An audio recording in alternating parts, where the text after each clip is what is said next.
This is Rich Sparago, known as CT Mets fan on Twitter, and you are listening to another edition of the Metsian Podcast. And should I say good evening or should I say good big series eve? Because that's exactly where we are. It's been 3 weeks to the day since there was a Metsian Podcast, and a lot has happened in Metsville since then.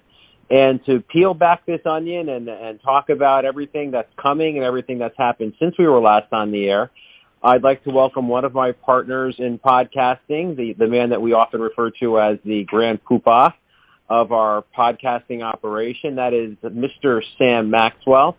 So, Sam, my same two questions I ask you every time. How are you and where are you? Because you get around. So let us know how you're doing and where we might find you tonight.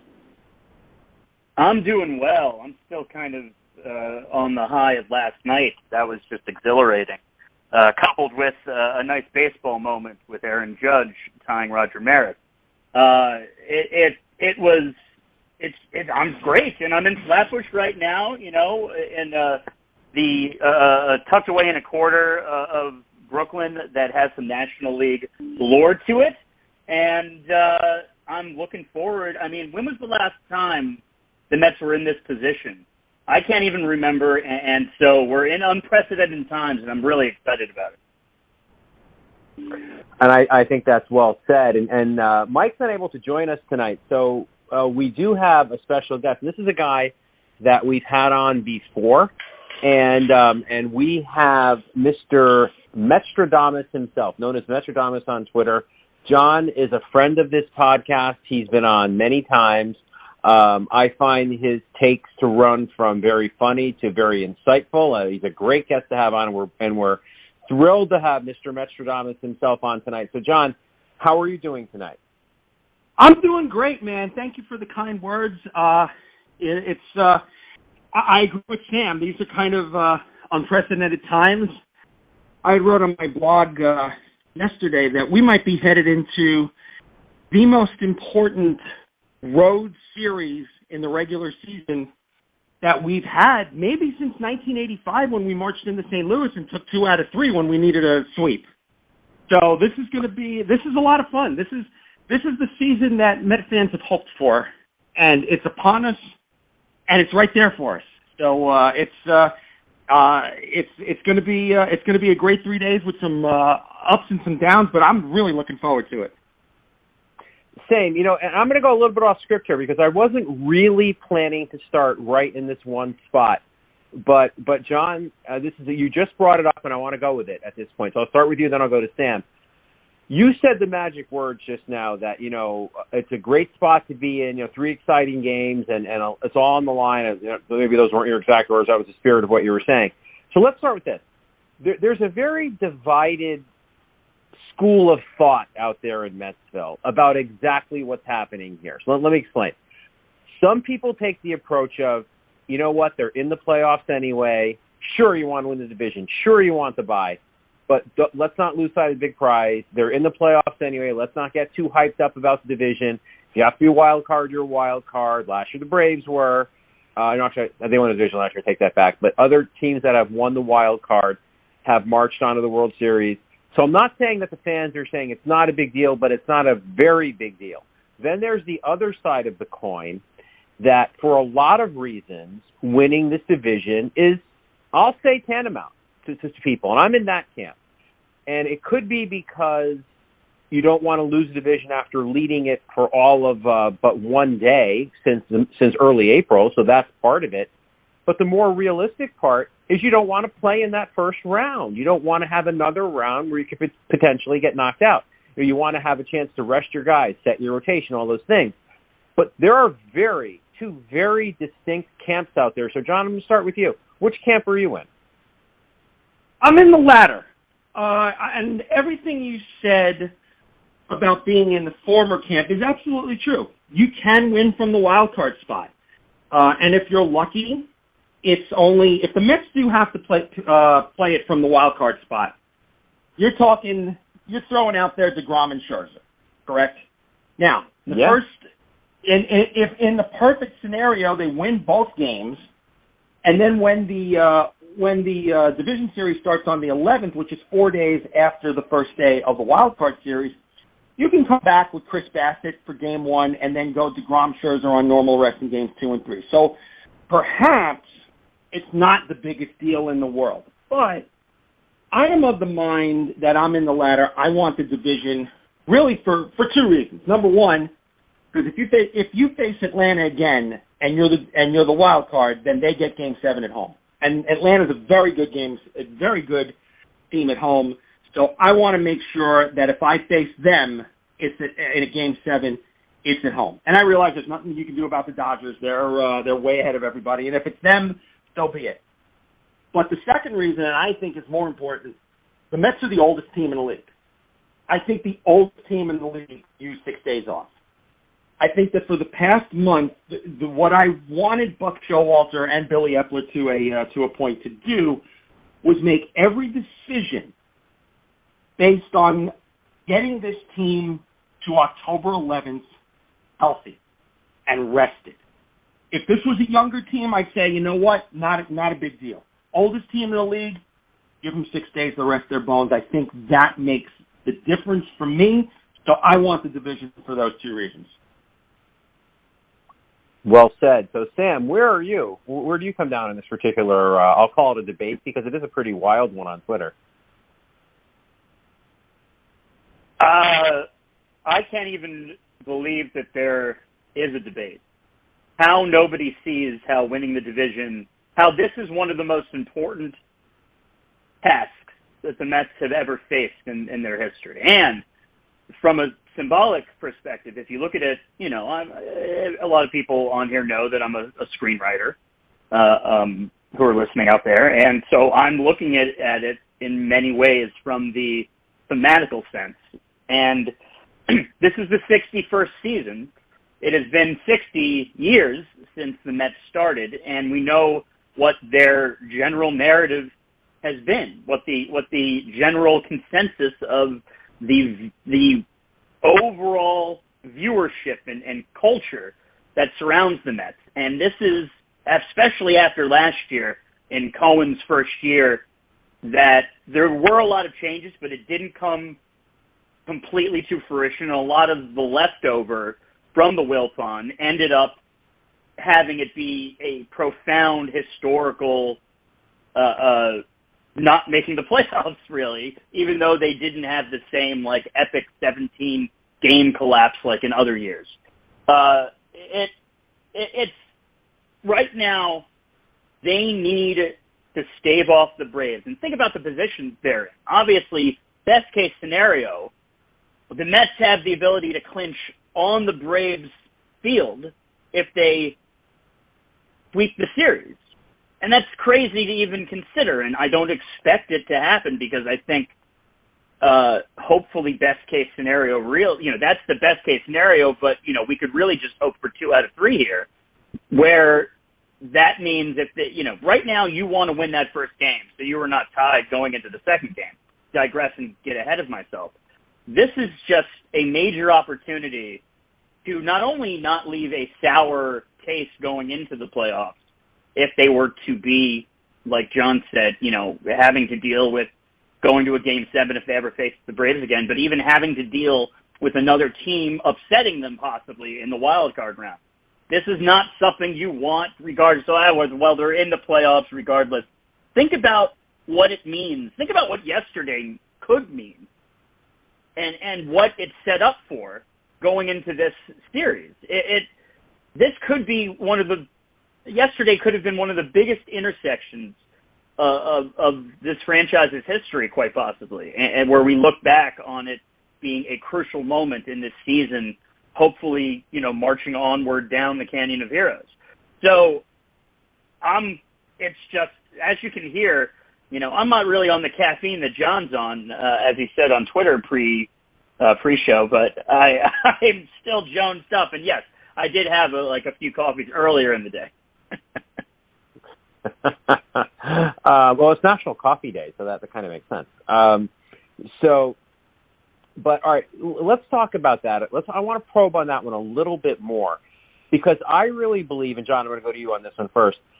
I really believe this is one of those scenarios where you say everything can possibly be true. Like, it doesn't mean that one thing's right and one thing's wrong. So here's what I mean by that.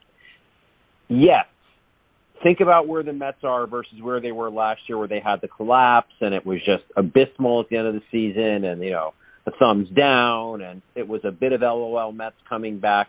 Think where the Mets had been before that, with Mickey Callaway and all the stuff that happened there. And before that, yes, there was a World Series appearance in there, but, the Terry Collins years. So some people say, well, the franchise is in such better shape. They made the playoffs. It's only been 2 years under Cohen. It's only going to get better. What are we worried about? It's still a playoff team. True. Check. But also, John, you made the point, and I want to focus on that here. This is an older team. This team is built to win now, okay? Let's harken back to the 86 Mets. John, you and I were around then. After the 86 Mets won, when they were in the Canyon of Heroes, Mookie said, 1986, year of the Mets, 1987, year of the Mets, 1988, year of the Mets. The point is that we always think as sports fans, it's the beginning of a dynasty. This is great. This is going to go on forever. Do you know how hard it is to have a good year? We can't just say, great progress, Steve Cohen era, we're on a new course, as if next year is guaranteed and the year after that is guaranteed. We don't know what's going to happen. We don't know if DeGrom signs somewhere else. We don't know if Scherzer gets hurt. You've got to go for it while it's here. And a big part of going for it while it's here is winning that division and getting home field and missing that first round. John, your thoughts on all of that? Oh, agree with all of that, and I'll take it a step further. How many times, and if I could switch to hockey for a second, the Rangers just had a great season. They made the semifinals. They're a young team, unlike the Mets. But the one thing they said about the Rangers after they lost to Tampa in the semifinals was that this team has a bright future ahead of them. Will definitely. How many teams have you watched where they would say that and they would say this team is definitely going to be back? The Bengals are definitely going to be back in the Super Bowl. The Memphis Grizzlies are definitely going to go further next year. They're a young and exciting team. Dan Marino is definitely coming back to multiple Super Bowls. So you're right. You don't know where how this is going to end, because if the Mets do go to the World Series or go to the National League Championship Series and say, they lose in 6 to the Dodgers, which there would be no shame in that. But it wouldn't, you're right, it wouldn't be a guarantee to say, hey, they're definitely going to be back. This is the beginning of something special, like you said. It is an older team. And I do think that it's that if you're going to go for it, you go for it now. And I think that's why a lot of fans got frustrated with the way Buck Showalter managed the bullpen down the stretch, seeing what guys had in September, pitching guys that you really shouldn't see in situations down the stretch. And I love the way Buck managed the bullpen all year round, but I do kind of understand what people say, all right, well, this is crunch time here. You've got to go for the division. But the way this team has performed, I trust Buck. I trust in what he's doing. They've earned my trust, I think, is the point to all of this. They have earned the trust to say, hey, they're going to be fine. This isn't like last year. This isn't like Rojas. This isn't like Callaway. So I think that's true. But you definitely want to go all out now in the biggest series of the year and not say, well, we're in the playoffs anyway, so it doesn't matter if we get swept and we go to the wild card. Now, I'm sure if that happens, that's what they'll say. Hey, we're in the playoffs. But I think to a man, they don't want to go in as a wild card. I think everybody in that room wants to go in as a division winner, and I think Buck wants to go in as a division winner too. And we're going to find out if there's a situation where Edwin Diaz can pitch the 8th and 9th inning in Atlanta to nail down a game. I think it's going to happen. I think Buck is going to make that happen and play for today and worry about tomorrow. And I think that's what Buck does so well. He knows when to play for today, and he knows when to play for 162. Unlike Luis Rojas, So it seemed always played for 162 and never worried about the task that was in front of them at that moment. So that's why, yes, I do think it is imperative that they win the division. But I do like how Buck has managed things, and I don't think that's going to be a concern. I think the Mets will play to get that division and go all out these 3 games, and then hopefully they win 2 out of 3, and then when we get to that last Wednesday of the season, hopefully it's a Trevor Williams start. So, Sam, picking up on that. Yeah, right. That's good. I'm waiting for that Stan Jefferson lineup. I'm keeping my fingers crossed for that. So like Rizzo, right? Yeah, like Rizzo the other day. I wonder which player is going to be the active manager. Right. So, Sam, back to that. Let's bring this one home on the division versus the wild card. I get annoyed when I hear people say, it's only second year of Cohen, and I think it's a kind of a loser's mentality. I think it's almost like you're saying, okay, we expect to lose a division, but we still did all these things. You see, you can't take that away from us. It irks me. Does it bother you that much, or am I crazy? No, I mean, I don't know. I haven't seen it so much that it bothers me. I guess I think that maybe I think it's weird because it's both a maybe prepping for if it happens, knowing that it could, and trying not to kind of look at it poorly the way other fans would. I guess the ones who, maybe it is a good kind of defense mechanism. So going into the playoffs, you're not overthinking it like the people who wanted them to win the division forcefully. It doesn't bother me necessarily. I guess that's my analysis on it. Okay. All right. So now let's talk about the series in Atlanta. I'm kind of a weather geek. People who don't know that. I was originally a meteorology major, so I say that to say that I don't think there are going to be weather issues. I really don't. Looking at the track of the hurricane, I think we're going to get more rain here, and we will definitely. It's not even a question. We will get more rain in the tri-state area than they will get in Atlanta. Atlanta's probably going to get some random showers. We're going to get a good soaking on Saturday. But anyway, that having been said, these games will go off as scheduled, and that's good. You don't want to see this nonsense of delays and all that stuff, and it just messes with your pitching. Let's talk scenarios, gentlemen. Okay, let's start doomsday. Mets get swept. They pretty much lose the division. They would go into the last 3 games of the season down 2 with 3 to play and forget it, right? And the Braves would have a tiebreaker, so just forget it. The Braves would have to be swept by Miami, and the Mets would have to sweep Washington to win the division. So that's scenario 1. Mets win 1 game, which I think is a possibility. They win just 1 game. It's not the worst possible thing, because if the Mets win just 1 game, they're technically tied going into the last 3 games. But as we know, because the Mets win that 1 game, they would have the tiebreaker over the Braves. So the Mets would have their fate in their own hands. If they went out and swept Washington, nothing the Braves could do about it. The Mets would win the division even if the Braves swept the Marlins. The Braves would have to outplay the Mets, is what I'm saying, over the last 3, if the Mets win 1 of the 3. All right, now, if the Mets win 2 out of the 3, I say it is over, because then the Mets leave their 2 games up with the tiebreaker, so the only scenario where the Mets don't win the division is if the Braves sweep Miami and the Mets get swept by Washington, and I think Citi Field would collapse if that were to happen. So I don't see that really happening. So those are our scenarios, right? And if the Mets sweep the Braves, they win it outright. So Mets get swept, Mets win 1, Mets win 2. I'm going to ask you, Sam, I'll start with you on this one. Realistically, what do you see happening here? And let's be mindful that it's DeGrom, Scherzer, and Bassett. So that's about the best the Mets can throw. It is the best the Mets can throw out there. And that's pretty damn good. So what are you feeling here? What do you feel like is going to happen in this series, and why?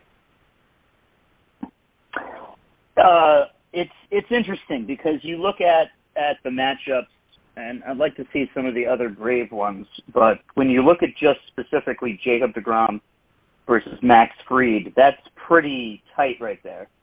And, DeGrom's coming off a bad start, and usually when he is, he's pretty upset, and in a good way. So something to maybe look forward to there. I think that, the Mets are really lucky that Eduardo Escobar gave them a serious emotional boost, and that the Nats, were able to hold off and play spoil. And that could have, considering how listless they looked at certain points, maybe, that moment that it would just right now, especially is so recently iconic. I think maybe gave them the juice again, and hopefully that helps with how much electricity there's going to be going into that first pitch. Mets have the opportunity to give Jacob deGrom a little bit of cushion, and I hope that they choose to do so if they can be ever so focused. So give me a prediction. How do the Mets do in the series? 2 out of 3. I'm not going to go with, obviously we'll be on cloud 9 if they sweep this thing. But this team has seized the moment throughout the year, and maybe they can do it one more time before the playoffs to really just put a chisel in stone that this franchise is different. And I'm saying my prediction's 2 out of 3, but wouldn't it be nice by the Beach Boys? There you go. All right, John, same question to you. How do you see this playing out in Atlanta, and why? Okay, well, the first thing I will say is that the Mets have never won a division like this. The Mets have won a lot of divisions. The Mets have won their divisions either by dominating all season, like 86 and 88, and then or zooming back from the pack, and then winning by a mile, like 69, like 15, and I guess the one outlier was 73, but 73 was such a weird year where they were back so far, and then they won with an 82 and 79 record. So maybe you could, but I wouldn't consider this an analogy to 1973. This is a team that's led the division pretty much from start to finish, save for a couple of days here and there. So to Sam's original point, I think it would be a real jolt to the franchise and the fan base to be able to not only win a division in quite this way, but to basically put it away in Atlanta, which has been such a bugaboo for the Mets over the past 20 years, more so in Turner Field than at Truist Park. So I do think that this would be huge, but it's funny. I just got a message from a friend of mine that said, you know what, if the Mets win the first game, that puts all the pressure on Atlanta, all of it. You're talking a young team that's going to be playing some of the biggest games that they've ever played in a pennant race. And I'm not talking about the guys who were there last year. I'm talking about you got rookies like Michael Harris, Vaughn Grissom playing. How are they going to react to this kind of game? They might react very well. They've reacted to everything else very well. But if the Mets win that first game, I think that tells the story. And I think that's the game, like I talked about before, that's the game that I think the Mets are really going to try hard to win. If Diaz has a chance to go 8-9, if DeGrom goes 7 and Diaz has a chance to go 8-9, I think Buck's going to push it, because now you put all the pressure on Atlanta if you win that first game, and you got Scherzer the next day. So I'm going to say 2 out of 3, but I'm going to hedge a little bit and say that first game is going to be key, because I think Scherzer wins game 2. I think the Mets will struggle with a pitcher like Morton and the type of stuff he has. So I think they'll drop game 3, not through any fault of Chris Bassett's, because I think he's going to pitch very well. If DeGrom takes home game 1, and if Diaz takes it home for 2 innings, I think that puts the pressure on Atlanta, and I think we're talking about a 2 out of 3. Very good. You're right. I completely agree that game 1 is the key game, and a lot of people are saying that's why he's pitching DeGrom, he being Buck. is choosing pitcher DeGrom, because you can go either way on this one. I mean, you can go Scherzer, you can go DeGrom. Scherzer will be on normal rest. DeGrom, is going to be on, he'll be on 6 days. So he's choosing DeGrom because he wants it to hammer down. And you're right. If the Mets win tomorrow night, they're pretty well set, because even if they were to lose the next 2, like I said, they would walk out of Atlanta with their fate in their own hands. Now, I know, beating bad teams, we'll get to that in a minute, isn't necessarily the Mets' forte, but they would have their fate in their own hands. As long as they kept winning, there's nothing the Braves could do. So winning that first game is huge, and the Braves might feel the pressure in the next 2. That is true, because they would not want to lose 2 out of 3. They lose 2 out of 3, the division's over. They're a wild card. I mean, seriously. So it should be interesting. I completely agree with the what did Jackie Robinson say? The fierce urgency of now to win that first game. That'll set the entire tone. All right. So and talked about if I can also relate it to when the Braves came into Citi Field for that crazy 5-game series, there was a lot of that. Win that first game for Buck, and this is obviously even more crucial, but similar. Absolutely. And, we'll see how this plays out, but you have to like your chances whenever Jacob deGrom's on the mound. You have to like your chances right there. Now, granted, he's going up against Max Fried, who is very, very good, and it's in Atlanta. So it's just going to be exciting, and I think we could summarize it like this. We want 3 out of 3. It's great. Probably not going to happen. We want 2 out of 3. We want it badly because we want to make it so those last 3 games are essentially meaningless. That's only one thing to happen. They'll either need to win a game or Atlanta to lose a game, and the division is theirs. The magic number would be 1 at that point if the Mets took 2 out of 3 because of the tiebreaker. But they just can't get swept. I mean, that's the scenario that you have to avoid. Even if, like I said, even if you win 1, your fate's in your own hands. Not ideal, but very livable. Don't want to get swept, and they have 3 fantastic pitchers going out there, and that's why this team is built this way. That's why they focus on the starting pitching. And how often do you see teams with pitchers like this get swept in a series? And not very often. Mets they're only swept at home once all year, and we'll talk about that in a minute. So, okay. So here we are. You're listening to the Metsian Podcast. We've hit the half-hour mark, and Sam and I are thrilled to be speaking with Mr. Metstradamus himself. And at this point, we usually like to give our guests an opportunity for what we like to call the shameless plug. So John, if you'd like to talk to people about where they could find your work, where you are on Twitter, where your written work is. I know you have a podcast as well. If you'd like to share any of that right now, tell us a little bit about yourself. You'd even like to throw in, I don't think you and I have ever talked about this, how you became a Mets fan. So tell us. Well, I do have a podcast. It's kind of been dormant the past year, but yes, I do. I have had the Burger Ball podcast. I've had both of you on as guests, which are both fantastic times, fantastic shows. But I make my bones on Metstradamusblog.com, which is part of the Sports Daily Network, which they've become some sort of they've become primarily a sports betting site, but that's out of my hands. That's above my pay grade, but you can still find my work there. And also on Wednesday evenings, I'm on the Sports Talk. I'm on Sports Talk New York at 7:00 every Wednesday with Mark Rosenman and AJ Carter. And we're on the 365 Sports app. If anybody wants to dial that in, I'm the first 5 minutes of the show, so you can dial in and then get out quick. But they have some great interviews, some great guests afterwards. So yeah, that's where you can find me, and also at Metstradamus on Twitter.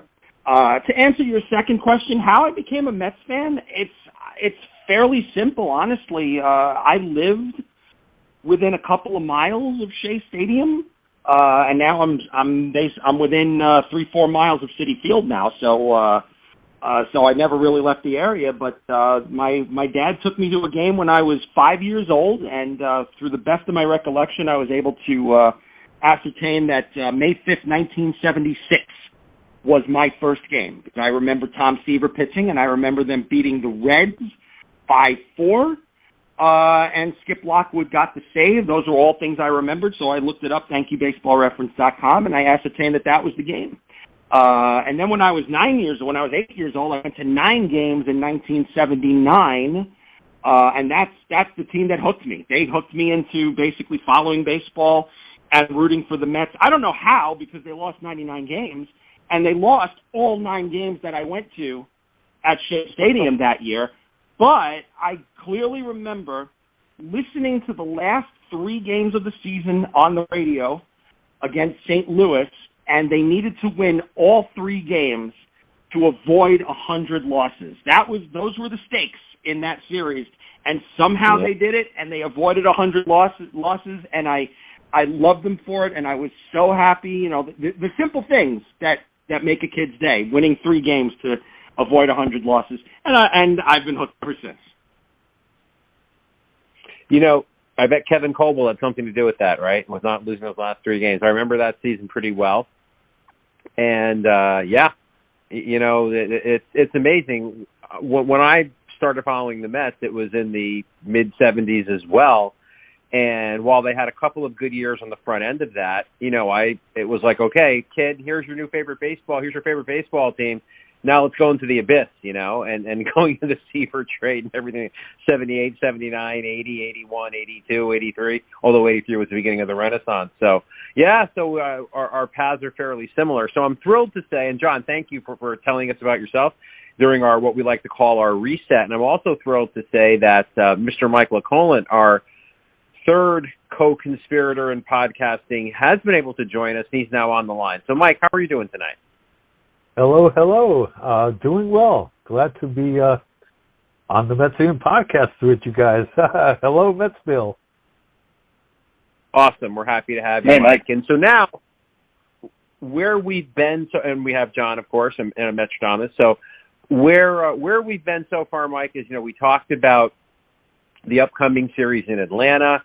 We talked about division versus wild card and level of importance that we place on it, and how important it is to us and how we think the team should be approaching it.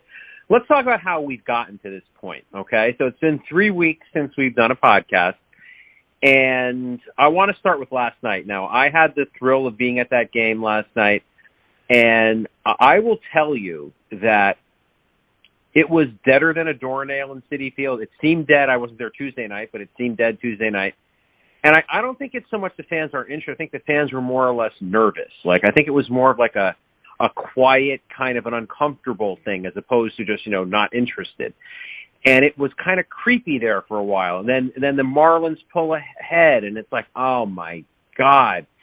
But I will tell you, when Escobar hit that home run, the place, everything turned. Everything turned. The dugout went crazy, much more than you would think when you're still down 2 runs. There was a sigh of relief in the crowd. It was almost like we felt they were going to win this game, and we felt that. I don't know. What I'm trying to say is, and Sam, you alluded to this earlier about it being an iconic moment, there was just a feeling there last night, and I'm sure it permeated into the TV audience as well, that something very important had just happened when Escobar hit that home run. I'm not even talking about the ultimate win of the game. I'm talking about that moment in time right then. And if something special does happen this year, I love the Philly comeback. I love the game in Dodger Stadium, the Sunday afternoon game when they won with Medina on the mound, you know, a guy that you didn't think could be a closer, or, you know, not a closer, just closing it out against the best team in baseball. Loved all that stuff. Loved the 2 out of 3 at home against the Dodgers. There will be, gentlemen, no question in my mind, if something special does happen this year, that Escobar home run was the moment. It was in your bones. You felt it. So I'm going to ask all of you guys if it's too much hyperbole, or if you felt it too, what you think of it. Mike, you haven't been with us, so let's start with you. What did you think about all that? That was a spectacular moment. You know, sitting here watching the games alone, you know, the times where you jump up and down and scream out loud are rare. You know, usually you do that with people around you. But that was one of those moments. And when we last spoke on September 8th, I believe it was, Escobar only had about 3 home runs and 5 RBIs at that point. And we left off saying that this guy looks like he wants to be a hero in September. And sure enough, look at the month that he's having, especially down the stretch. He's up to 8 home runs this month, 24 RBIs. His OPS is over $1. I don't think you could ask for more. And more so than his individual performance, the Mets needed this. Alonso's doing what he's doing. Lindor's doing what he's doing. We need the other players to step it up. And this performance is, phenomenal.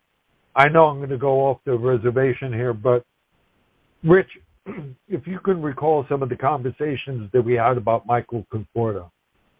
Mm-hmm. And one of my main gripes was that he wasn't having a month quite like this at any part of the series. He might have had one during one season. He might have had a month like this during another season. And, watching Escobar play this month, this is the kind of performance that I wish Michael Conforto would have put forth. Be that as it may, it was a great pickup. He struggled a great majority of the season, but, he's filling the role of hero now. And that's exactly what we need, exactly when we need it. Amen. So, John, I'll go to you next on this one. You've probably seen it. It's been all over Twitter. I believe it was sometime in July or August. Escobar said in one of the interviews, in the postgame interview, he had a bad game. And he said, I want to give the fans a reason to cheer for me. Well, my God, has he given the fans a reason to cheer for him? John, how about that moment last night? Am I crazy? Was that really something that we could point back to as a special moment? We can get to the game-tying hit and the game-winning hit in a minute, but how about that home run? Yeah, it's certainly, because when you and it could have been, if the Mets had come back the night before, it would have been that Alonso home run that made it 4-3, but they couldn't get over that fence, as it were. But certainly last night, again, it was one of those things where it's like, okay, we're down, but here we come. Where that home run happens, okay, here comes the comeback, because this team has shown that they could do it over and over and over again. And this was, I feel like a lot in past years when the Mets got down early, that was it. They were done. The Mets had the biggest glass jaw in baseball, but that's not the case now. So when you sense that, when you get that home run to put them on the board down by 4, you've got to pay attention. You can't turn it away, because this is the type of team that does this over and over and over again. So certainly, and you're right, I did feel it watching the game. I did feel that energy from the stands, because it was quiet. There was a lot of talk on Twitter about why aren't there more people in the stands for a pennant race down the stretch. And there's a lot of reasons for that factor into it, for sure. But the one thing is that if you give Mets fans reason to cheer, they will blow the roof off no matter how many people are in the stands, whether it be 20,000, 40,000, or in the days of old Shea, 60,000. Give us a reason. Mets fans just beg for a reason, and that was the reason.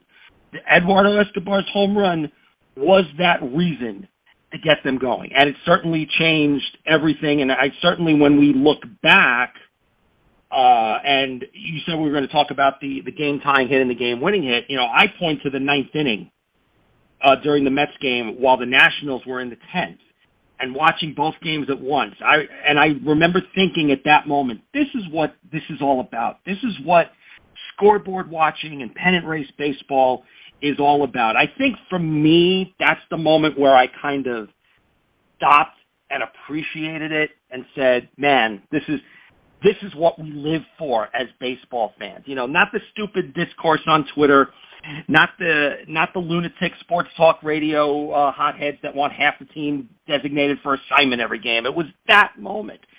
And certainly the Escobar home run was the first moment. That was the precursor to what we were experiencing later in the game. So, Sam, I don't know if you were listening or watching. You could tell us whichever way you were consuming the content, as we say. Did it resonate for you as what could be an iconic moment, the home run? So, in terms of exactly when the home run happened, I mean, I was bartending at Rudy's Bar and Grill, shot in a blonde beer for $5 with a free hot dog. Everybody, come on in. there's three TVs basically, and they're all hooked up to the same cable box. And at that point, you can't. There's no diplomacy really. Aaron Judge is it. And once he hit that home run, which happened a few moments, basically, like right before that moment, ironically, I basically became less inspired to keep the Yankees game on. So once I knew I was always flipping back and forth one way or another, and I knew that there would probably only be one more at bat, and I think we missed that at bat anyway. But luckily for the public in the bar, he didn't hit another home run. But when I flipped it back, it was 4-2, and I think right after that they showed "Say Goodbye," and everybody, all the old players coming to say goodbye to Shea Stadium back in 2008 because it was the anniversary. And I also thought about the fact that was the final score of that Marlins game when we said goodbye to Shea Stadium. And I was like, so having not witnessed that home run in person and not exactly knowing what happened because I hadn't checked my game day to see how they scored those two runs, I wanted it not to. I knew that was basically what they needed to overcome, was that 4-2 score against the Marlins. And so the eighth inning, I don't have the sound on, the music's playing, and that was really where, for me, it felt like, all right, this isn't one of those times where they just leave all these runners on. They're actually going to come through. And sure enough, Mark Hanna, who has been the hero so many times, a little cold now, is, batting in front of Escobar the entire game. And I do believe he walked maybe in the eighth inning, so maybe at that point he's helping to set it up. But Escobar is just so in the zone right now. And, way later on in the morning when I got off work, around 5:30, 6 o'clock, I watched the rest of the game with the S&Y guys from the seventh inning onward, from basically the moment before Escobar's home run. And so I was eventually able to hear the sound and hear everything. But at that particular moment, I'm just focused on Escobar, and the way he's hitting right now is just. He isn't trying to pull a home run. He's not trying to do too much. He's just trying to he's basically Wee Willie Keeler with the way he's getting these hits and getting, other than that home run, of course. He's hitting a home run like that because if you saw the placement of the ball in the strike zone, he is so in the zone, you swing at that pitch. It was just such a meatball. And the rest of them, he is taking the good pitching that's coming and going with it. And it's brilliant. And it's just absolutely brilliant. And that's something that really stuck out to me even when I wasn't watching with the sound. And I'll tell you one thing, too, that got the entire crowd Jones. And I thought in the moment that the way the camera was working, I thought Nito's double was off the black. But it was just because of the way the camera worked. I was really thinking they were going to review it again, but I think it obviously hit like maybe somewhere right below the orange line on the blue. But that's something that got everybody Jones. Edwin Diaz got everybody Jones. He was fantastic, and of course Drew Smith feeling the bullpen deal, not letting the runner at second go anywhere, maybe not even tiptoe off to get around. So it was beautiful all around, and I was just, again, like the intersection, it wasn't, I didn't have the volume on, so it wasn't until later that I even checked right before the Mets walked it off that the Nationals had won. So that was my experience of it last night. All right, so let's continue to go with that. So momentum Turner for sure, the home run. Let's talk about the rest of the game. Then I'll just ask you guys to comment on the way the rest of the game played out. So the Mets load the bases on 3 walks. in the bottom of the eighth. McNeil comes up, lefty on the mound, and I didn't feel it when he came up. I really didn't, and he didn't do it. He little weak pop up that was caught. I think it was by the shortstop, so it was right behind second base bag. Okay, great or bad. So now you have 2 outs. But I've been around this franchise a long time. I have a lot of scars, and I always think the worst. But I had a feeling Escobar's going to get it done. It was all because of the home run. You just felt, you sensed, to use a Gary Cohen term, it felt like a Mets comeback at that point, no matter what was going to happen. And even though there were now 2 outs, it was sort of scripted. The hottest guy, is coming up now in this situation. It's going to take a hit, and he's going to deliver the hit, and you know what he did. It was good situational hitting. He pushed it through the right side. The right fielder there, Anderson, has an absolutely phenomenal throwing arm. Pete does not have the best speed in the world. Pete was the trail runner at second base. Head first slide in. It wasn't particularly close play. Great. Tie game. Sam, about Nito's ball, he thought it was out for sure. I watched him. He was Cadillacing around the bases down to first base. Now, he's slow anyway, but it was mishandled out there. It hit about halfway up the wall. Does he make third if he's not in his home run trot? I mean, he is so slow. I don't know. Does he or doesn't he? I don't know. But the Mets end up with 2 men on base there, and they're unable to score in the bottom of the ninth. And then in the 10th, you're right, Drew Smith. And then, isn't baseball poetic? Escobar, I want to give them a reason to cheer for me. He was the guy with the home run. He was the guy with the game-tying hit. And look who's striding to the plate now with 1 out and a man on second, the free runner on second in extra innings. Who else but Escobar? And he had a chance to get it done, and he did. He got it done in a smart way. They were shifting on him. And when I go to you guys, if you want to talk about Mattingly's decision to walk McNeil, walk McNeil ahead of Escobar, to try to set a double play, make him bat left-handed, but yet face Escobar, right? He didn't want to face McNeil. He chose to set up double play, makes sense. Put him at his weaker side, makes sense, but at the same time, guy swinging the hottest bat in the lineup. So maybe you could talk about that. Just give me your thoughts on the way the rest of the game played out, what you might have been thinking at any point in the 8th and 9th and 10th innings. So John, let's start with you on this one. I think that's what you've said is all on point. It does make you wonder why Mattingly tempted fate there in the 10th inning, walking McNeil, who hadn't had the success that Escobar did, but still walking him and to face Escobar, who was hitting everything.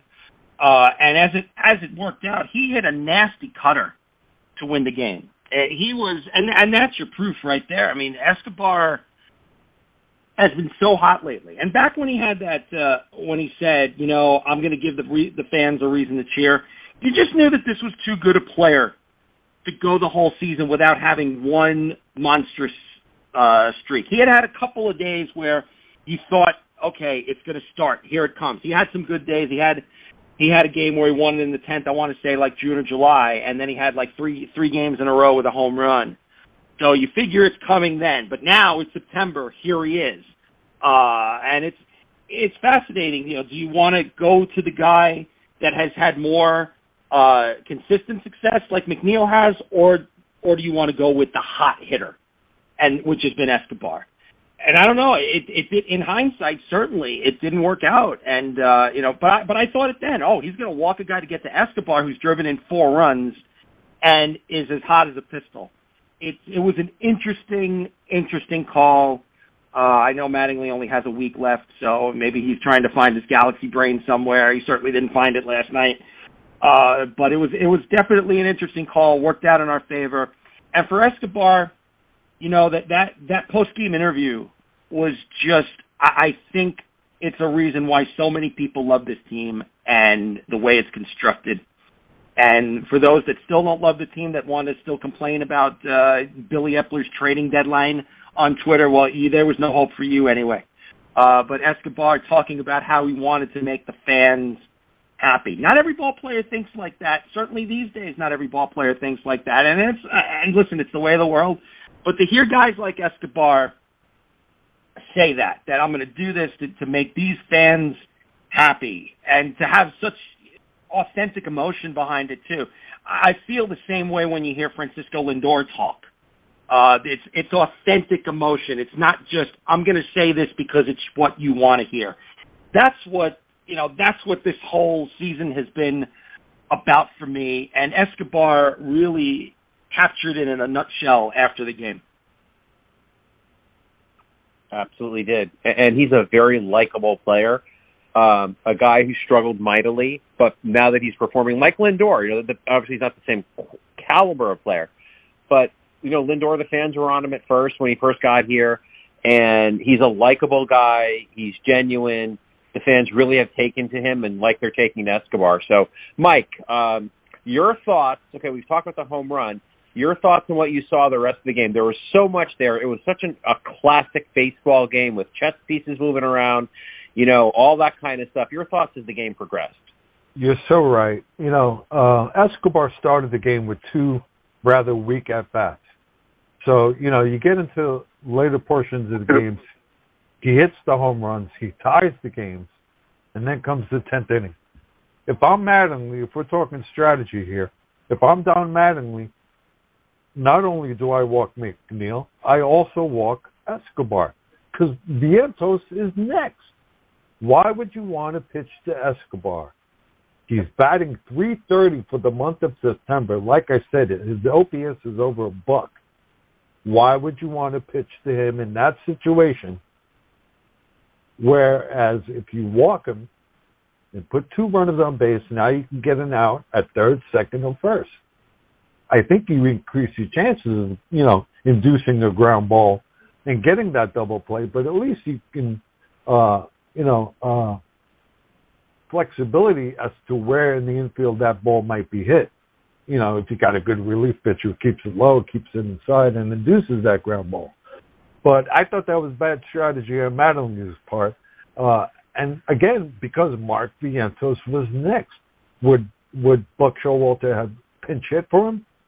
Possibly, but who are you sending up there? Would you rather pitch to the pinch hitter or Vientos or Escobar? So that was a bad move by Mattingly. I think you're right. I mean, the Mets had I call him the big man, Vogelback on the bench. They had Naquin on the bench. I'm sure you would have seen one of those guys against the righty.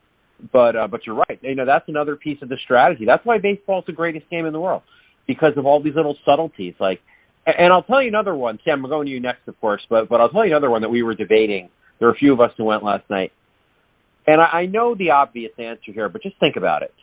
So after Nito hits the double, they send in Terrence Gore to run for him. Then Nimmo walks. So first and second, one out. Bottom of the eighth, right? Bottom of the ninth. First and second, one out.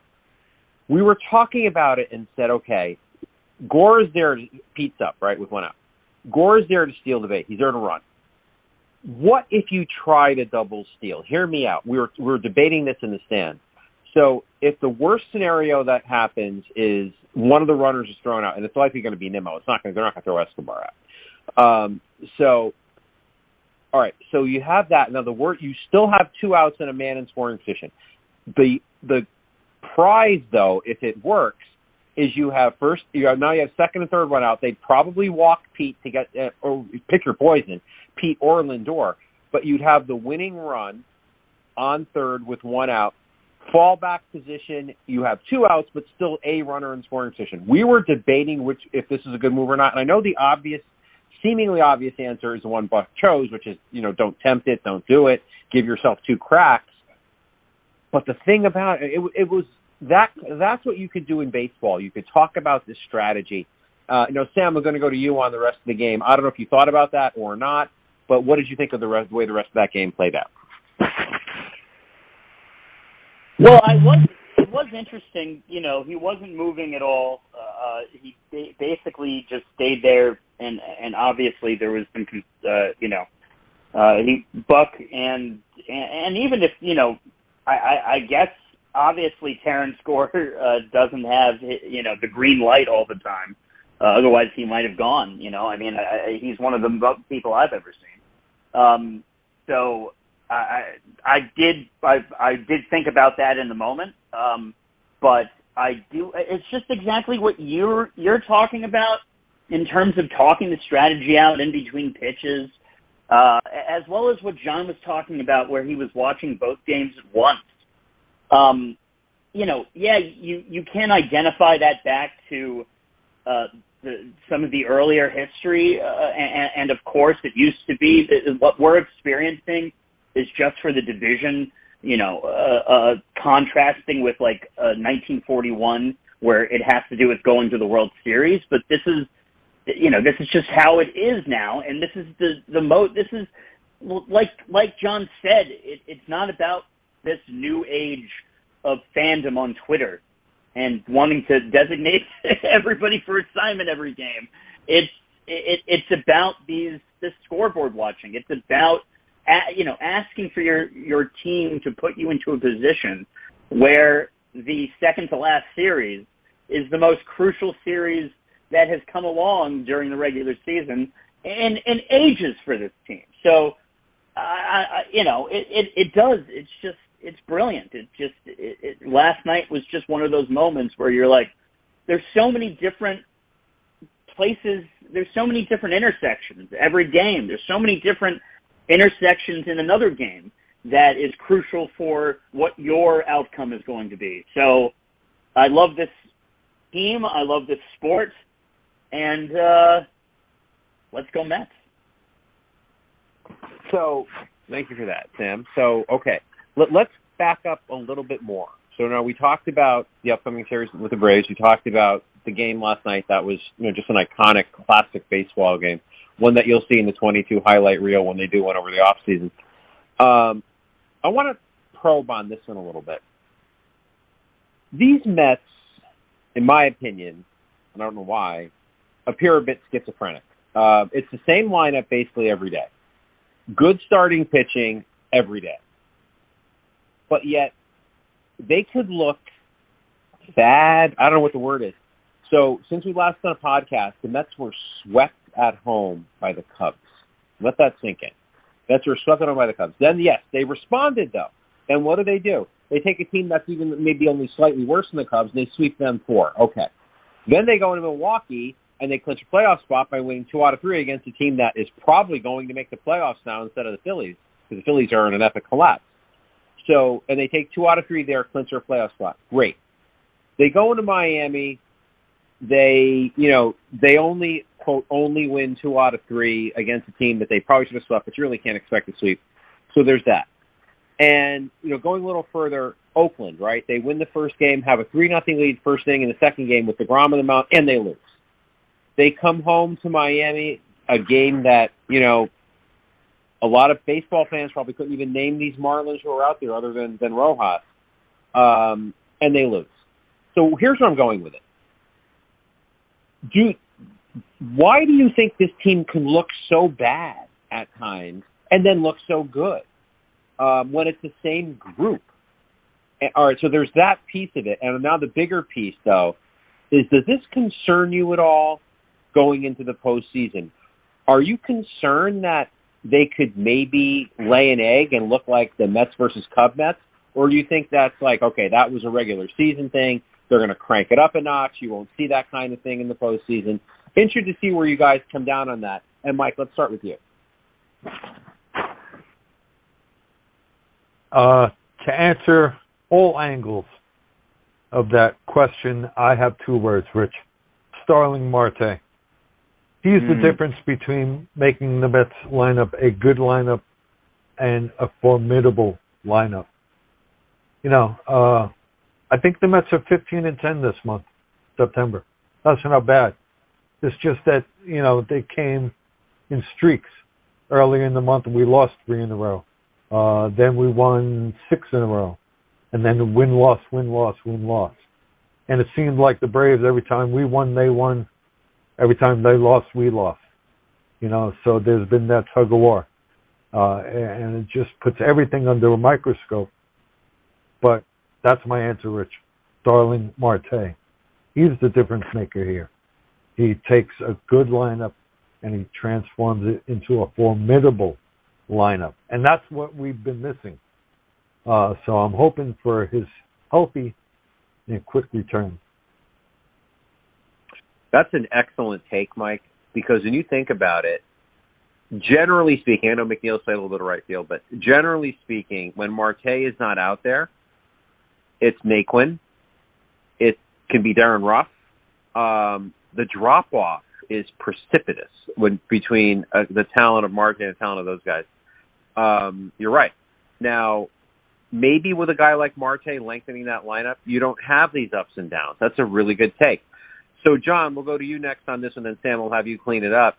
So, John, what's your take on the schizophrenic Mets, and do you have a potential reason in mind, and are you concerned that it could rear its ugly head in the postseason? I think I would be concerned even if the Mets weren't so schizophrenic, because listen, it took the Mets this long, until September, until Marte's injury, like Mike said, and I'm glad he brought that up.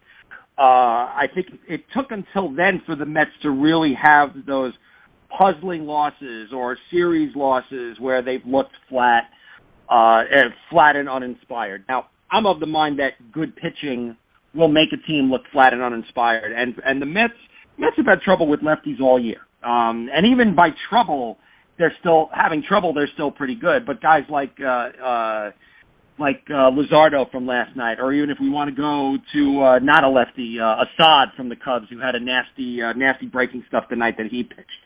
And he looked good today against the Phillies also. So I do think it's a combination of factors that go into that. The Marte injury means you see a lot more guys like Daniel Vogelbach and Darren Ruff, and I don't think, and Naquin, and I don't think with Marte you see enough of those guys, or you see not enough. You see less of those guys. They're not overexposed. So, and that's why a lot of fans have been really vocal about, Darren Ruff stinks, and yeah, it does seem like he's forgotten how to play baseball. But while they're talking about it, we got to replace him with Dom Smith. There are some people that are saying that, and I don't. If Ruff gets less at bats, then it's not really a concern. I don't think it's a concern now, but yeah, Marte coming back means that those guys aren't exposed like they have been. Now with the case of Darren Ruff, yeah, he had an 850 OPS against lefties this season, and they traded Davis for him, who was struggling. So, I don't want to get in that wormhole about people screaming about that trade, but yeah, they've seen a lot of Darren Ruff, and they've seen a lot of Vogelbach and a lot of Naquin. So I think that might be a part of it. But the Mets still should have enough, you would think, to not get swept by the Cubs, not lose 2 out of 3 to the Nationals, who, to their credit, have played the Braves tough lately down the stretch. I think every team has those schizophrenic moments, but the good teams like the Mets this year don't let those schizophrenic moments turn into 10-game losing streaks. And that's what happened last year. They had some schizophrenic moments, and they couldn't come back from that. It's like the whole glass jaw thing. You go back to Lindor saying, yeah, it wasn't really a professional group last year, but it's a professional group this year. So from that, I'm concerned less about the postseason because it is a professional group. And honestly, I don't worry, not that it's guaranteed for the Mets to win the World Series, but I'm not going to ever worry about a postseason team with Max Scherzer on it, because I think he's the glue that has bound that pitching staff together. You see it after every start. They have a discussion in the dugout. I don't remember ever seeing that. And you talk about, and the glue that binds the team together. I think Max Scherzer, people have forgotten about him with everything else going on, and because he's been injured for a while, but he's been that glue to bring this team together, and that's why I don't worry about them going into the playoffs. If they lose, it won't be because they're flat and uninspired. Not with Max on the team. No way. I like that take a lot. Sam, the schizophrenic Mets, do they concern you that they could pull an episode of schizophrenia in the playoffs? And if whether or not on that one, and also why do you think it might be that they could look so good and they could look so bad? And could it just be playing down to the competition? What do you think? Can I just start this off by saying that Darren Ruff is the second half Joey Gallo in the New York baseball market, but I think it's fair comparison considering how, like John said, he's forgotten how to play baseball.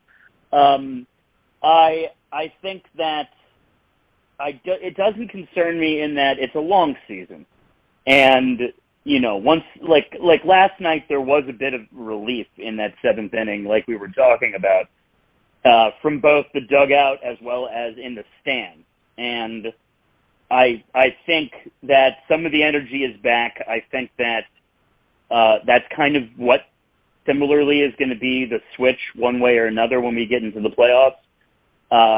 And I think that John made a really good point about the Scherzer factor. So no, it does not concern me, to put it shorter. All right. So, gentlemen, Sam, I'm going to stay with you. I'm going to give you this one first, then we'll go around. Playoff roster. A couple things we have to talk about here that are, obviously there aren't a lot of question marks when teams make the postseason. Typically, their roster is fairly set. But I have two questions that I want to ask the group. Sam first. So, number 4 starter. You need that in possibly rounds, the division round. Definitely need it in the championship series and World Series. Big debate. Should it be Carlos Carrasco? Should it be Taijuan Walker? You could look at it as Carrasco, I believe, has 15 wins, which is pretty darn good. And so he's the veteran. He's been there, been in the postseason. So should it be Carrasco? Walker, who absolutely hit a wall last year, and I was concerned he would this year, they've both been fairly consistent. They've both had their moments. Obviously, Carrasco was really bad on Tuesday. So, Sam, I'm going to ask you, when you need a 4th starter in the postseason, where are you going and why? And for the right-handed bat to be DHing against left-handed pitching, how are you solving that one? You're going to go with Ruff and say, look, this is the veteran, this is the guy.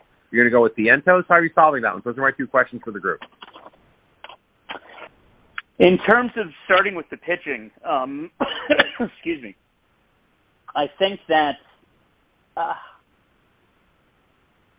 I gotta lean maybe piggybacking the 2 of them, Carrasco and Walker, because one of them is going to be in the, it's going to be all hands on deck one way or another when it comes to the bullpen and this idea of how you're going to use your rotation. Obviously, McGill, and he threw Drew Smith right back into the fire just to remind him, hey, you're supposed to be a major part. And obviously, in the moment, it didn't work out against the Brew Crew. But still, you kind of, even though everybody was giving him crap that day for doing so, I think that looking back on it, Buff just wants everybody to be first of all, he's checking. It's just like, hey, this is a moment, and if you can't handle it, then I know now, so I don't put you there later. But Drew Smith is responding to that, and it has so. So I know that that's not exactly what we're talking about. I'm getting a little off topic. It does have to do with one of them will end up in the bullpen and affecting the way the bullpen is used. So, in terms of whether Vientos makes it, I haven't seen enough of Vientos yet to say that I prefer him over the veteran, even if the veteran, just doesn't seem to know what he's doing right now. I think that I would probably trust Ruff, but I think Dominic Smith is an interesting factor. I mean, I don't know exactly what the numbers are. Maybe some of you know, but what has he been doing at AAA? And I know that he every here and there I would see some alert that said he got an RBI or a hit here and there on the Syracuse feed. So I think I think Dom Smith is an interesting topic in all of this, and we're probably getting some roster moves tomorrow now that the Syracuse season is over. Hey, Rich, you there? Oops, sorry about that. Dollar in the jar. Dom is a guy that, he's been around. You'd love to see him be rewarded with a trip to the postseason. Absolutely. Problem is he's not a right-handed hitter. And he doesn't really solve the problem. Unless you want to put him on the roster over Vogelbach or over Naquin, that's a different issue. I don't think they would do that. But he doesn't solve the right-handed hitting problem. And so that's a tough one. So, Mike, I'll go to you. Give me your fourth starter, and how would you address right-handed DH/bench piece? That's a tough one. We're obviously talking about Taijuan Walker and Carlos Carrasco. Who would you choose? They have, roughly the same amount of innings. I'm a fan of whip, and Taijuan Walker less hits than innings pitched, whereas Carlos Carrasco is above that number. And he creates these predicaments for himself that he's got to get out of. And he has more strikeouts than Walker, but he's pitching out of more jams. He's crafty. I'll give him that. I have confidence in him. But going into the playoffs, Rich, I'm going to go with Taijuan Walker. There's a part of me that also thinks his velocity would serve the Mets better coming out of the bullpen in the playoffs, but I don't want to go that route. I want to go with a fourth good starter in the playoffs, because that's going to be the defining factor, as John mentioned, in the playoffs. And that brings up the right-handed batter. I don't know. I'm going to have to make this decision after the Marlins series and before the playoffs. Excuse me. I have to know whether we're a division winner or if we're a wild card team. Obviously, if we go in as a wild card team, there's no break per se. We keep playing. If we win the division, there's that little break. Bringing up Dom, you're asking him to readjust to major league pitching, and not just major league pitching, not the pedestrian pitchers of baseball. Now we're talking and asking him to adapt to playoff caliber pitching. I think we're best. We'll probably stick with what we have right now and hope for the best. But as insofar as who, that's going to be a last minute decision, because nobody's, doing anything that stands out and makes us want to point a finger and say, that's the guy. So we just got to wait and see. I think that's fair. I don't think anybody's won the job. You're right. They've done a lot to lose it. Nobody's actually done anything to win it. So, John, as I go to you for your fourth starter and right-handed DH/bench piece, I was watching the game by myself on Tuesday night, and I was literally going crazy here because nobody was talking about the fact that Mike reminded me about this, Carrasco's velocity was around 91. He was throwing a four-seam fastball at 91. That's not normal. Now, has he hit an innings limit? Remember, this guy didn't pitch until late July last year. Are we seeing an innings like a maxing out here of Carrasco? But his velocity was way down Tuesday night. Does that in any way influence your decision about the fourth starter? So, John, take it on the fourth starter and the right-handed DH. It's a valid point you bring up about Carrasco's velocity, but it doesn't affect my decision because my decision was Walker anyway. Going into the playoffs, I think, Walker's struggled here and there, but Walker, I think, has been a little better down the stretch than Carrasco in the way that when Carrasco's gotten hit, he's gotten hit in bunches. He'll give up, like the last game, 4 runs in 3 innings, or against a team like Houston, 4 runs in the first inning. I think two straight games, 4 runs in the first inning against a good team like Houston, and he's going to be facing good teams. I think the deciding factor for me is that give me the guy who's got better stuff over the guy who has less stuff but has to have pinpoint accuracy to be successful. That's a dicey proposition in the playoffs. Give me the guy whose off-speed stuff is working very well. Give me Taijuan Walker's splitter. Give me his off-speed stuff over Carrasco's off-speed stuff. So at least to start, give me Taijuan as the fourth starter. As the right-handed DH, I can't go with Vientos. He just looks for the most part, overmatched in the major leagues. And then just to hand that to him for people to say, well, hey, he's a good prospect. Let's see what he can do. The playoffs are not the time for that. I think they're going to have to ride it out with Darren Ruff unless you want to use his roster spot to put Terrence Gore on the postseason roster and utilize his plus skills, because he at least gives them defense, can give them defensive stolen bases, whereas Ruff really can't right now. So maybe you go that route, but you do need a right-handed presence on that bench. So listen, Eduardo Escobar found it. I think the Mets are in a position where they have to hope that Darren Ruff has found it, because they don't really have a lot of other options. Like you said, Dom Smith doesn't hit, is not a right-handed batter. He doesn't hit left-handers, and he really hasn't hit anybody in the last 2 years. People that want Dom in have forgotten that he hasn't had a home run in like a year and a half. So I would be careful pushing that button. I think you go with what you got now, and you pray, honestly, and then you hope that Marte comes back so that the at-bats that you would need filled by Darren Ruff are minimal. And I think we've landed on the presence of Marte and how important it is. And I think the thing is, he's still in the splint. So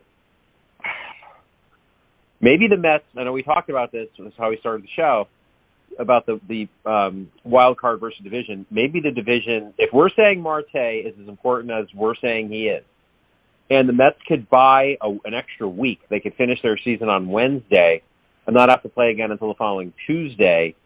That's 6 more days for Marte to heal. Maybe we have to start thinking about that too as yet another reason why the division is so much more important. Because you're right, Marte matters. I mean, he makes them better against left-handed pitching. He lengthens the lineup against any handed pitching. So yeah. And his absence is an issue. It absolutely is. So, gentlemen, we have reached the end of our time together. I'll say this as a final comment here. Anything that anything on your minds, we can kind of do like an open forum here. Anything on your minds to talk about? I think we've hit on the key things here. But is there anything that is on your minds pressing that you'd like to discuss before we part ways? All right, I will take that as a no. So, with that said, it's time for our shameless plug / last word. So before we do that, I'd like to once again thank Mr. Metstradamus himself, John, for coming on our podcast again and sharing your wisdom and your insights. Always a pleasure to have you on. So let's start with you. At this point, we typically tell people to remind the audience what you do outside of this podcast and where people can find it, and what your last word for the evening may be. Well, my Twitter handle is @Metstradamus. Come find me there, or at metstradamusblog.com, or on the Sports Talk New York on Wednesdays, 365 Sports Talk app, Wednesdays at 7 o'clock. And so you could find me at all of those places and more. And I'm so grateful to be on here to talk baseball and to talk Mets with you. The one thing I will bring up, because I'm not going to complain about why people don't understand that 4 players for Darren Ruff doesn't necessarily mean that the Mets got fleeced in the deal. I still don't believe that, but I'll leave that aside. The one thing I will say is that the Mets got swept by the Cubs in September, but think about this. The Phillies' situation is more tenuous than ours, and they got swept by the Cubs, not only this series, but for the entire season series. 0 for 6, 0 for 7, the Phillies went. And I think it shows you what happens when what can happen when you have a team that is playing for something going against a team that has nothing to lose.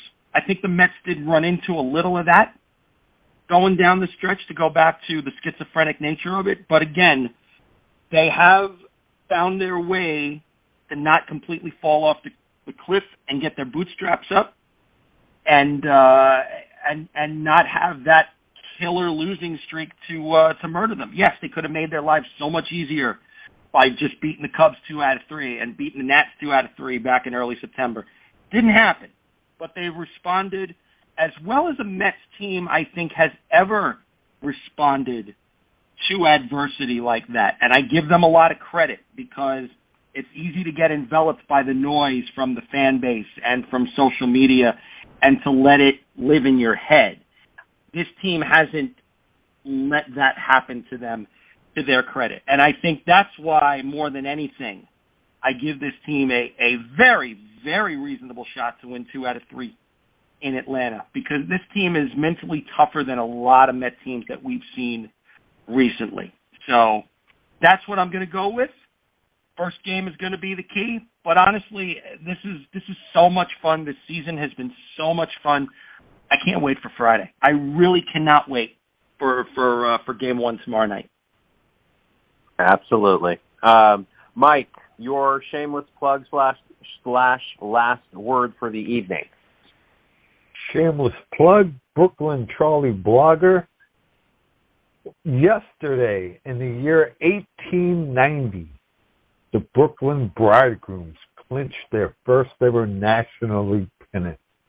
I've been redoing the whole season, and they got a couple of games left before they enter an agreed-upon quote-unquote World Series against the Louisville Colonels of the American Association. So that's ahead.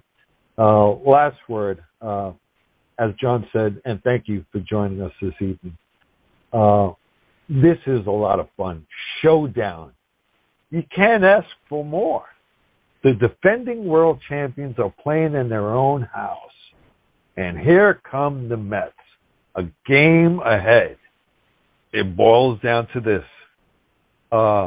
Sam knows how I make the distinctions between 19th century baseball, 20th century baseball, which I grew up on and became passionate about, and this nonsense we call 21st century baseball.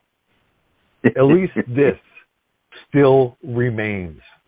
Baseball at its core is all about this. 3 games in Atlanta. Mets, Braves, National League, baseball. I love it. I just hope we do well. I'm not gonna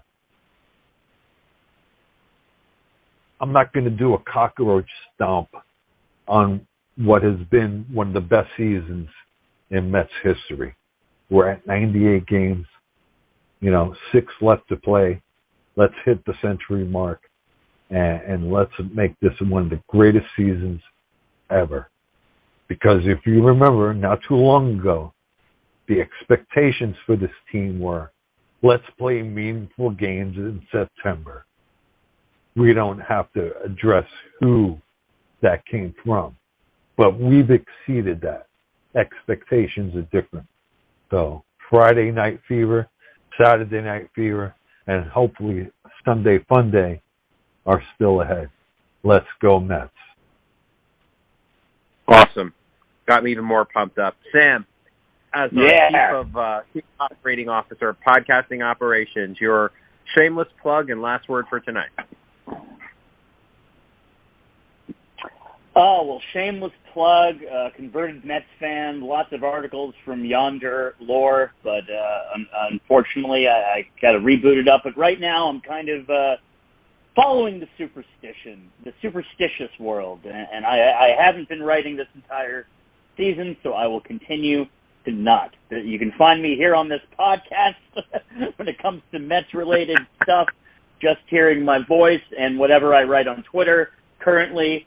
But, we'll look back into converted Mets fan way down the road. I almost used the word yonder again. Apparently that's my word of the night. But not my final word. My final word, other than Bedford and Sullivan, the story of Brooklyn and its Dodgers, that I'm always working on from a filmmaking perspective, trying to create a narrative dramatic series regarding it, many different platforms that you can do that with now.